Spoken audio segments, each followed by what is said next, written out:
Meeting ಎಂದು ಊಟಿಗೆ ಹೋಗಿ driver ನನ್ನ ಆಸೆಗಳನ್ನು ತೀರಿಸಿದ. ನಮಸ್ಕಾರ ಎಲ್ರಿಗೂ, ಈ ನಿಮ್ಮ ಚಾನಲ್ಗೆ ಸ್ವಾಗತ. ಕತೆ ತುಂಬ ಇಂಟ್ರೆಸ್ಟಿಂಗ್ ಆಗಿದೆ, ಪ್ಲೀಸ್ ಕೊನೆ ತನಕ ಕೇಳಿ. ನನ್ನ ಹೆಸರು ಕಲ್ಯಾಣ್. ನನ್ನ ವಯಸ್ಸು 33. ನನ್ನ ಊರು ಮೈಸೂರು. ನಾನು ವೃತ್ತಿಯಲ್ಲಿ ಡ್ರೈವರ್.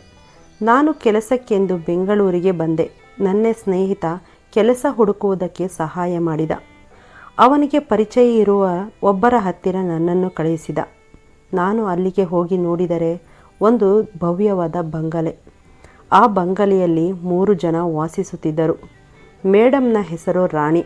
ಇನ್ನು ಅವರ ಗಂಡ ಮತ್ತು ಒಬ್ಬಳು ಮಗಳು ಅವರ ಜೊತೆ ಇದ್ದರು. ಮೇಡಮ್ ಮತ್ತು ಸರ್ ಇಬ್ಬರು ಒಂದೊಂದು ಪ್ರತ್ಯೇಕ ಸ್ಟಾರ್ಟಪ್ ನಡೆಸುತ್ತಿದ್ದರು. ರಾಣಿ ಮೇಡಮ್ನ ಕಾರ್ ಡ್ರೈವರ್ ಆಗಿ ನೇಮಕಗೊಂಡೆ.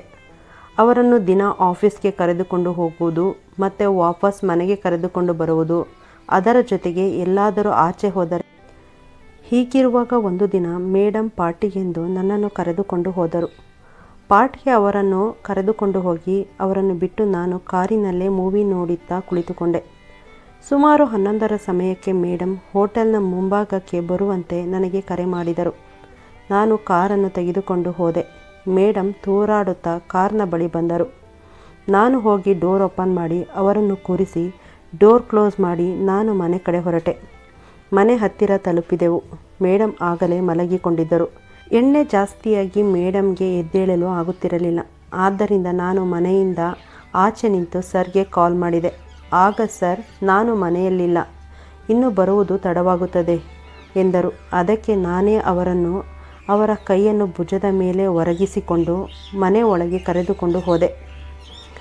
ಅವರನ್ನು ಕರೆದುಕೊಂಡು ಅವರ ರೂಮ್ನ ಬಾಗಿಲ ಹತ್ತಿರ ಹೋಗಿದ್ದೇ ತಡ ಅವರು ವಾಂತಿ ಮಾಡಿಕೊಂಡರು. ಅವರ ಬಟ್ಟೆ ಪೂರ್ತಿ ವಾಂತಿಯಾಯಿತು. ನಾನು ಏನು ಮಾಡಬೇಕೆಂದು ತೋಚದೆ ಅವರನ್ನು ರೂಮಿನೊಳಗೆ ಕರೆದುಕೊಂಡು ಹೋಗಿ ಅವರ ಬಟ್ಟೆಯನ್ನು ಬದಲಿಸುವಾಗ ಅವರ ದಾಳಿಂಬೆ ಹಣ್ಣುಗಳನ್ನು ಮುಟ್ಟಿದೆ. ಆಗ ಮೇಡಮ್ ನನ್ನನ್ನು ಅರೆಗಣ್ಣಿನಿಂದ ನೋಡುತ್ತಿದ್ದರು. ನಾನು ಭಯಭೀತಗೊಂಡು ಅವರ ಬಟ್ಟೆಯನ್ನು ಬದಲಾಯಿಸಿ ರೂಮಿನಿಂದ ಆಚೆ ಬಂದೆ. ಆದರೂ ಅವರ ಸೌಂದರ್ಯ ನನ್ನ ಕಣ್ಣ ಮುಂದೆ ಇತ್ತು. ಮರುದಿನ ಬೆಳಗ್ಗೆ ಮೇಡಮ್ ನನಗೆ ಕರೆ ಮಾಡಿ ಮೀಟಿಂಗ್ಗೆ ಹೋಗಬೇಕು, ಬೇಗ ಬಾ ಎಂದು ತಿಳಿಸಿದರು. ನಾನು ಬೇಗನೆ ಎದ್ದು ಹೋದೆ. ಅಷ್ಟರಲ್ಲಿ ಮೇಡಮ್ ಬಂದರು. ಇಬ್ಬರು ಕಾರಿನಲ್ಲಿ ಹೊರಟು ಸ್ವಲ್ಪ ದೂರ ಹೋದ ನಂತರ ತಿಂಡಿ ಮಾಡಿದೆಯಾ ಕಲ್ಯಾಣ್ ಎಂದು ಕೇಳಿದರು. ನಾನು ಆಯಿತು ಮೇಡಮ್ ಎಂದು ಹೇಳಿದೆ. ನಿನ್ನೆ ರಾತ್ರಿ ಪಾರ್ಟಿಯಿಂದ ಮನೆಗೆ ಬಂದ ಮೇಲೆ ನೀನು ನನಗೆ ಏನು ಮಾಡಿದೆ ಎಂದು ಕೇಳಿದರು.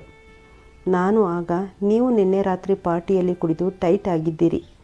ಮನೆಗೆ ಹೋಗುವಷ್ಟರಲ್ಲಿ ನಿಮಗೆ ಪ್ರಜ್ಞೆ ಇರಲಿಲ್ಲ. ನಿಮ್ಮನ್ನು ಮನೆಗೆ ಒಳಗೆ ಕರೆದುಕೊಂಡು ಹೋದೆ. ನಿಮ್ಮ ರೂಮಿನ ಹತ್ತಿರ ಹೋಗುವಷ್ಟರಲ್ಲಿ ನೀವು ನಿಮ್ಮ ಮೇಲೆ ವಾಂತಿ ಮಾಡಿದ್ದೀರಿ. ನಿಮ್ಮನ್ನು ಆ ಸ್ಥಿತಿಯಲ್ಲಿ ಹೇಗೆ ಬಿಟ್ಟು ಹೋಗುವುದೆಂದು ಸರ್ಗೆ ಕಾಲ್ ಮಾಡಿದೆ. ಸರ್ ಮತ್ತು ನಿಮ್ಮ ಮಗಳು ಬರುವುದು ತಡವಾಗುತ್ತದೆ ಎಂದರು. ಅದಕ್ಕೆ ನಾನೇ ನಿಮ್ಮ ಬಟ್ಟೆಯನ್ನು ಬದಲಾಯಿಸಿ ಹೋದೆ ಎಂದೆ. ಬರೀ ಬಟ್ಟೆ ಬದಲಾಯಿಸಿದೆಯಾ ಅಥವಾ ಏನಾದರೂ ಮಾಡಿದೆಯಾ ಎಂದು ಕೇಳಿದರು. ಇಲ್ಲ ಮೇಡಮ್, ನಿಮ್ಮ ಬಲತೊಡೆಯಲ್ಲಿರುವ ಮಚ್ಚೆಯನ್ನು ಬಿಟ್ಟರೆ ನಾನೇನು ನೋಡಲಿಲ್ಲ ಎಂದೆ. ಅಯ್ಯೋ ಇಡಿಯಟ್ ಅಂತ ನಗುತ್ತಾ ಹೇಳಿದರು. ನಂತರ ಅವರನ್ನು ಆಫೀಸ್ನ ಹತ್ತಿರ ಡ್ರಾಪ್ ಮಾಡಿದೆ. ಅವರು ಕಾರನ್ನು ಇಳಿದು ಒಮ್ಮೆ ನನ್ನನ್ನು ತಿರುಗಿ ನೋಡಿ ಮುಗುಳ್ನಕ್ಕಿ ಹೋದರು. ಆ ನಗುವಿನಲ್ಲಿ ನನಗೆ ಒಂದು ರೀತಿಯ ವಿಚಿತ್ರ ಸಂದೇಶವಿತ್ತು. ಇದಕ್ಕೂ ಮುಂಚೆ ಯಾವತ್ತೂ ಮೇಡಮ್ ಆ ರೀತಿ ನನ್ನನ್ನು ನೋಡಿ ನಕ್ಕಿರಲಿಲ್ಲ. ಮೀಟಿಂಗ್ ಮುಗಿಸಿ ಸಂಜೆ ಬಂದರು. ಮನೆಗೆ ಹೋಗುವ ದಾರಿ ಮಧ್ಯೆ, ನಾಳೆ ಬರುವಾಗ ಒಂದು ಜೊತೆ ಬಟ್ಟೆಯನ್ನು ತೆಗೆದುಕೊಂಡು ಬಾ, ನಾಳೆ ನಾವು ಊಟಿಗೆ ಹೋಗುತ್ತಿದ್ದೇವೆ, ನಾಳೆ ನಾವು ವಾಪಸ್ ಬರುವುದಿಲ್ಲ ಎಂದು ಹೇಳಿದರು. ಮರುದಿನ ನಾನು ಬೇಗ ಬಂದು ಕಾರನ್ನು ಒರೆಸಿ ಮೇಡಮ್ಗೋಸ್ಕರ ಕಾಯುತ್ತಿದ್ದೆ. ಮೇಡಮ್ ಒಂದು ಪಿಂಕ್ ಸ್ಯಾರಿಯಲ್ಲಿ ಬಂದರು. ಅವರನ್ನು ನೋಡಿ ನನಗೆ ಒಂದು ರೀತಿಯ ರೋಮಾಂಚನವಾಯಿತು. ಇಬ್ಬರು ಊಟಿ ಕಡೆ ಹೊರಟೆವು. ಮಾರ್ಗ ಮಧ್ಯೆ ಮೈಸೂರಿನಲ್ಲಿ ಊಟ ಮಾಡಿ ಸಂಜೆ ಅಷ್ಟರಲ್ಲಿ ಊಟಿ ತಲುಪಿದೆವು.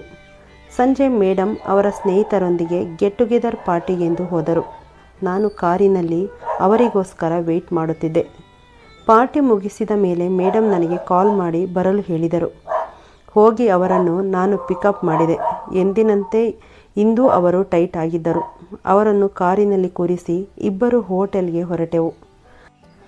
ಕಾರಿನಿಂದ ಇಳಿಯುವಾಗ ನನ್ನನ್ನು ರೂಮ್ಗೆ ಬಿಡುತ್ತೀಯಾ ಎಂದು ಕೇಳಿದರು. ಸರಿ ಎಂದೆ. ಅವರನ್ನು ಕರೆದುಕೊಂಡು ರೂಮ್ ಹತ್ತಿರ ಹೋದೆ. ಅವರನ್ನು ರೂಮ್ಗೆ ಬಿಟ್ಟು ಹಿಂತಿರುಗುವಾಗ ಮೇಡಮ್ ನನ್ನನ್ನು ಕರೆದರು. ಕಲ್ಯಾಣ್, ನೀನು ಎಲ್ಲಿ ಮಲಗುತ್ತೀಯಾ ಎಂದು. ಆಗ ನಾನು, ಮೇಡಮ್, ನಾನು ಕಾರಿನಲ್ಲಿ ಮಲಗುತ್ತೇನೆ ಎಂದು ಹೇಳಿದೆ.